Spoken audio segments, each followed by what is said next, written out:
अस्सलाम वालेकुम। मेरे चैनल में खुश आमदीद। मेरे चैनल को सब्सक्राइब करें ताकि मेरी हर वीडियो आप तक पहुंच जाए। अम्मा और अब्बा हमेशा जिंदा रहते हैं। लोग कहते हैं कि अम्मा अब्बा मर जाएं तो दुनिया वीरान हो जाती है, घर सूना लगता है, पर मुझे लगता है कि अम्मा अब्बा हमेशा जिंदा रहते हैं और हमारे साथ रहते हैं। भूल तो हम उनको जाते हैं।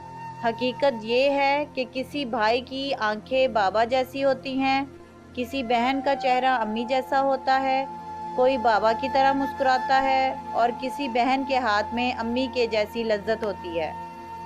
अम्मा अब्बा कब मरते हैं? वो कब छोड़ के हमें जाते हैं?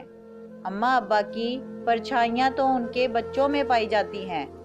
वो दुनिया से जाकर भी हमारे साथ रहते हैं। कभी अम्मा अब्बा की याद आए तो सब बहन भाई मिलके बैठ जाओ। किसी के चेहरे में माँ मुस्कुराती नजर आएगी और किसी की बातों में अब्बा का लहजा सुनाई देगा। अम्मा अब्बा आस पास ही नजर आएंगे। भला जिस बाग को अम्मा अब्बा ने अपने खून जिगर से सींचा हो वो कब उजड़ सकता है? तबाह तो हम उसको कर देते हैं नफरतों, हसद, खुदगर्जी और मतलब पस्ती के हाथों। अम्मा अब्बा तो जिंदा रहते हैं। अम्मा अब्बा से प्यार कीजिए, बहन भाइयों से प्यार कीजिए और इस प्यार को हमेशा कायम व दायम रखें। यकीन जानिए दुनिया जन्नत बन जाएगी। ये थी हमारी आज की कहानी। मुझे उम्मीद है कि आपको बहुत पसंद आई होगी। प्लीज़ लाइक करें, कमेंट करें और अपने दोस्तों में ज़्यादा से ज़्यादा शेयर करें। Thank you.